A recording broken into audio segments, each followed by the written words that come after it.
नमस्कार दोस्तों, स्वागत है आपका द नॉलेज नेक्सस में। आज हम मध्य प्रदेश के 29 पत्थरों की कहानी सुनाएंगे जो इतिहास बोलते हैं। और आज की चर्चा में हम उनमें से कुछ सबसे महत्वपूर्ण गुप्तकालीन और उत्तर गुप्तकालीन अभिलेखों पर ध्यान केंद्रित करेंगे। बिल्कुल। और ये चर्चा सिर्फ अकादमिक नहीं है, एमपीपीएससी जैसी परीक्षाओं के लिए भी ये बहुत महत्वपूर्ण है। एकदम सही। ये सिर्फ पत्थर नहीं है, ये वो सबूत हैं जो हमें बताते हैं कि उस दौर का समाज, राजनीति और अर्थव्यवस्था असल में कैसी थी। तो चलिए इन खामोश पत्थरों से उनकी कहानी सुनते हैं। तो चलिए कहानी शुरू करते हैं सागर जिले के एरन से।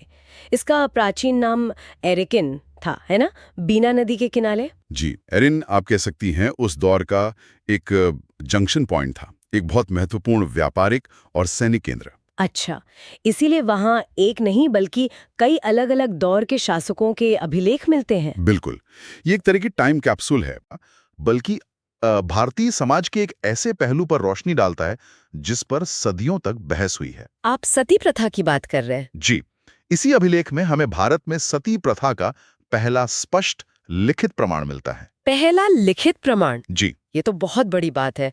मतलब इससे पहले हमें इसके बारे में सिर्फ साहित्यिक या पौराणिक कथाओं से ही अंदाजा था, कोई ठोस सबूत नहीं था। ठीक यही बात है। ये पहला पुरातात्विक सबूत है। अभिलेख में बहुत स्पष्ट रूप से लिखा है कि भानुगुप्त, जो एक गुप्त राजा थे, वो अपने एक मित्र या सामंत गोपराज के साथ हुणों से युद्ध करने आए थे। अच्छा। उस युद्ध में गोपराज की मृत्यु हो गई और उनकी पत्नी ने उनकी चिता पर ही अपने प्राण दे दिए, क्योंकि एक स्मारक लेख की तरह है। इसमें गोपराज की वीरता और उसकी पत्नी के अनुगमन का जिक्र है। तो मतलब इसे एक असाधारण त्याग के रूप में देखा गया? हाँ, लेकिन ये भी पता चलता है कि ये प्रथा समाज में मौजूद थी और इसे एक तरह की सामाजिक स्वीकृति भी मिली हुई थी, कम से कम योद्धा वर्ग में तो जरूर। और ये होड़ों का हमला, ये तो सीधे सीधे गुप्त साम्राज्य की कमजोरी की तरफ इशारा कर रहा है। आपने बिल्कुल सही नस पकड़ी है। हम तो गुप्त काल को स्वर्ण युग कहते हैं, लेकिन लगता है 510 ईस्वी तक आते आते हालात काफी बदल चुके थे। बिल्कुल, और एरन हमें एक ही जगह पर गुप्त साम्राज्य के उत्थान और पतन दोनों की कहानी दिखाता है। अच्छा, कैसे? देखिए, एक तरफ हमें यहीं से महान समुद्रगुप्त का अभिलेख मिलता है, जिसमें उसे पृथु और राघव जैसे राजाओं से भी महान बताया गया है जा रहा है। ये तो एक ही लोकेशन पर पूरी फिल्म की तरह है। और फिल्म का क्लाइमेक्स भी यही है। हमें एरन से ही हूण शासक तोड़माण का भी एक अभिलेख मिलता है। मतलब सत्ता का हस्तांतरण। सीधा प्रमाण कि भानुगुप्त के बाद उस क्षेत्र पर हूणों का कब्जा हो गया था। तो एक ही जगह समुद्रगुप्त का गौरव, भानुगुप्त का संघर्ष और तोड़माण का आधिपत्य। कमाल है। तो जब एक तरफ साम्राज्य की सीमाओं पर ये सब चल रहा था, तब साम्राज्य के अंदर क्या हो रहा था? और यहीं पर मुझे लगता है मंदसौर का अभिलेख तस्वीर को बहुत दिलचस्प बना देता है। हाँ, मंदसौर यानी प्राचीन दशपुर का शिलालेख हमें एक बिल्कुल अलग कहानी सुनाता है। एक तरफ सीमा पर युद्ध चल रहा है और दूसरी तरफ साम्राज्य के केंद्र में आर्थिक गतिविधियां फल फूल रही हैं। एकदम सही। ये अभिलेख कुमारगुप्त प्रथम के समय का है और इसकी रचना कवि वत्स भट्टी ने की थी, जो अपने आप में एक साहित्यिक मास्टरपीस है। मैंने सुना है कि ये किसी राजा की विजय गाथा नहीं है, बल्कि आम कारीगरों की कहानी है, रेशम बुनकरों की। और यही इसे अद्वितीय बनाता है। ये अभिलेख हमें बताता है कि लाट प्रदेश यानी आज के गुजरात से रेशम बुनकरों की एक पूरी की पूरी श्रेणी, मतलब गिल्ड, मंदसौर में आकर बस गई थी। सोचिए, उस समय का इकोनॉमिक माइग्रेशन का एक जीता जागता दस्तावेज। बिल्कुल। पर ये बुनकर गुजरात से मंदसौर क्यों आए? क्या वहाँ हालात खराब थे या मंदसौर में कोई खास आकर्षण था? अभिलेख के अनुसार वे मंदसौर के शासक बंधु वर्मा के गुणों से आकर्षित होकर आए थे। ये दिखाता है कि उस दौर में राजा की प्रतिष्ठा कुशल कारीगरों को अपने राज्य में खींचने का एक बड़ा जरिया थी। ये बुनकर सिर्फ कारीगर नहीं थे, वे धनुर्विद्या से लेकर ज्योतिष तक कई कलाओं में निपुण थे। और उन्होंने वहां आकर जो किया वो तो और भी गजब है। उन्होंने मिलकर एक भव्य सूर्य मंदिर बनवाया। हाँ, ये प्राचीन भारत की कॉर्पोरेट सोशल रिस्पॉन्सिबिलिटी का शायद सबसे बड़ा उदाहरण है। आप बिल्कुल सही कह रहे हैं। ये अभिलेख हमें उस समय की संगठित व्यापारिक श्रेणियों की ताकत दिखाता है। ये श्रेणियां सिर्फ व्यापार नहीं करती थी, वे एक बैंक की तरह काम करती थी। लोग उनके पास पैसा जमा करते थे और उस पैसे के ब्याज से मंदिर जैसे सार्वजनिक निर्माणों का रखरखाव होता था। मतलब एक तरफ साम्राज्य हूणों से लड़ रहा है और दूसरी तरफ एक व्यापारिक संगठन इतना समृद्ध है कि वो अपने मुनाफे से एक पूरा मंदिर बनवा रहा है। जी, ये साम्राज्य की आर्थिक गहराई को दिखाता है कि राजनीतिक उथल-पुथल के बावजूद व्यापार और वाणिज्य की गाड़ी पटरी पर थी। अगर आपको ये जानकारी पसंद आ रही है तो द नॉलेज नेक्सस को सब्सक्राइब करना न भूलें। और आर्थिक मजबूती आती है राजनीतिक स्थिरता और विजय से। और जब विजय की बात आती है तो चंद्रगुप्त द्वितीय विक्रमादित्य का नाम सबसे पहले आता है। विदिशा के पास उदयगिरी की गुफाएं इसी कहानी को पत्थरों में बयान करती है ना। हाँ, उदयगिरी की गुफाएं गुप्तों की शक्ति का एक खुला प्रदर्शन है। यहाँ गुफा संख्या 4 और 7 में मिले अभिलेख ऐतिहासिक रूप से सोने की तरह कीमती हैं। क्योंकि वो सीधे तौर पर चंद्रगुप्त द्वितीय की शकों पर विजय की पुष्टि करते हैं। बिल्कुल, उस जीत का एक समकालीन फर्स्ट हैंड अकाउंट। मुझे उनके मंत्री वीरसेन शाब का उल्लेख बहुत दिलचस्प लगता है। वो अपने बारे में एक बहुत खास बात कहते हैं। आप उस पंक्ति की बात कर रही हैं जहां वे खुद को पाटलिपुत्र का निवासी बताते हैं। हाँ, और कहते हैं कि वे राजा के साथ संपूर्ण पृथ्वी को जीतने के अभियान पर यहाँ आए थे। कृष्ण पृथ्वी जय। ये सिर्फ एक लाइन नहीं है, ये एक पूरी मानसिकता है। ये दिखाता है कि वो खुद को सिर्फ एक क्षेत्रीय राजा नहीं बल्कि एक चक्रवर्ती सम्राट के तौर पर देखते थे। बिल्कुल सही विश्लेषण है।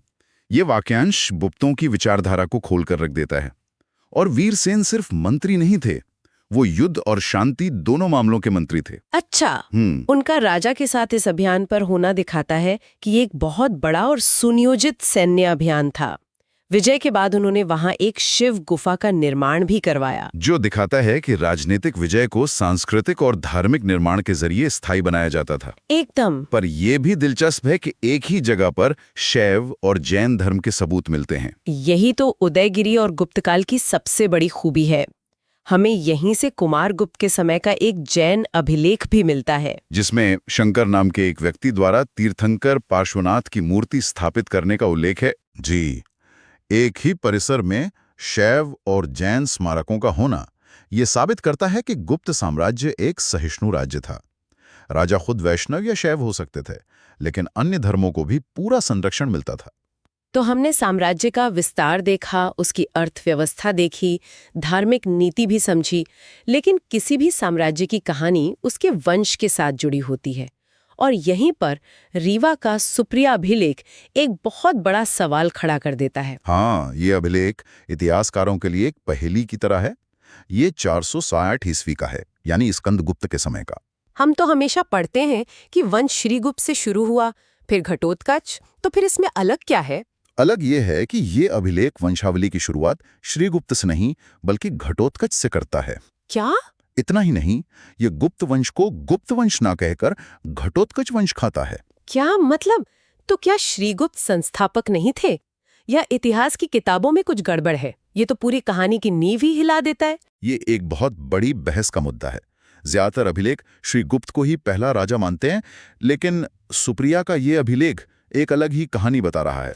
तो इसका क्या मतलब हो सकता है? हो सकता है कि घटोत्कच ने ही वंश को पहली बड़ी राजनीतिक सफलता दिलाई हो, इसलिए कुछ क्षेत्रों में उन्हें वास्तविक संस्थापक माना जाता हो, या ये सिर्फ उस इलाके की एक स्थानीय परंपरा हो। तो ये हमें बताता है कि इतिहास कोई एक सीधी सपाट कहानी नहीं है। बिल्कुल, ये अभिलेख हमें याद दिलाता है कि हमें किसी एक स्रोत को अंतिम सत्य नहीं मान लेना चाहिए। और जब हम शासकों की बात करते हैं तो उनकी छवि बहुत मायने रखती है। अशोकनगर का तुम्बैन अभिलेख इसी इमेज बिल्डिंग का एक बेहतरीन उदाहरण है। हाँ, तुम्बैन का अभिलेख जो 415 ईस्वी का है, अपनी साहित्यिक सुंदरता के लिए जाना जाता है। इसमें राजा कुमारगुप्त की एक बहुत ही काव्यात्मक तुलना की गई है। उन्हें शरद ऋतु का सूर्य कहा गया है। शरतकालीन सूर्य। ये सिर्फ एक खूबसूरत उपमा नहीं है, ये एक पॉलिटिकल स्टेटमेंट भी है। गर्मी का सूरज चुभता है, जलाता है, लेकिन शरद ऋतु का सूरज रोशनी देता है पर सौम्य होता है। क्या बात है, आपने इसके राजनीतिक अर्थ को बिल्कुल सही समझा है। मतलब मैं शक्तिशाली हूं लेकिन क्रूर नहीं। बिल्कुल, ये राजा की एक आदर्श छवि प्रस्तुत करता है, एक ऐसा शासक जो तेजस्वी भी है और अपनी प्रजा के लिए कल्याणकारी भी है। और इस अभिलेख की लोकेशन, तुम्बेन कोई बड़ी राजधानी तो नहीं थी? नहीं, और यही बात इसे महत्वपूर्ण बनाती है। तुम्बेन उस समय एरन और विदिशा जैसे बड़े केंद्रों को जोड़ने वाले व्यापारिक मार्ग पर एक छोटी पर महत्वपूर्ण बस्ती थी। तो यहाँ अभिलेख का मिलना ये साबित करता है कि गुप्तों का प्रशासन दूर दराज के इलाकों तक भी मजबूत था। जी, एक सुव्यवस्थित प्रशासन का संकेत है। तो ये थे मध्य प्रदेश के वो कुछ पत्थर जो हमें गुप्त काल की वो कहानियां सुनाते हैं जो शायद किताबों के पन्नों में कहीं खो जाती हैं। बिल्कुल। एरन हमें साम्राज्य के संघर्ष की कहानी सुनाता है, तो मंदसौर उसकी आर्थिक जीवटता की। उदयगिरी हमें उसकी महत्वाकांक्षा दिखाता है, तो सुपिरिया उसके वंश की पहेली को और उलझा देता है। बिल्कुल। ये पत्थर हमें बताते हैं कि इतिहास सिर्फ राजाओं और युद्धों की तारीखों का लेखा-जोखा नहीं है। इतिहास एक सती होती हुई स्त्री की वेदना में है गुजरात से मंदसौर आते एक बुनकर के सपनों में है। और एक कवि द्वारा अपने राजा के लिए चुनी गई एक उपमा में है। ये सोचना कितना दिलचस्प है कि अगर ये पत्थर ना होते तो ये कहानियां हमेशा के लिए खामोश हो जाती। और ये सवाल भी मन में उठता है कि इतिहास के और कितने ऐसे राज हैं जो अभी भी जमीन के नीचे पत्थरों में दबे हुए हैं, अपने खोजे जाने का इंतजार कर रहे हैं। यही तो इतिहास का रोमांच है। हर नई खोज कहानी में एक नया मोड़ ला सकती है। आज के लिए इतना ही। ऐसे ही गहरे अध्ययन के लिए जुड़े रहें द नॉलेज नेक्सस के साथ। धन्यवाद।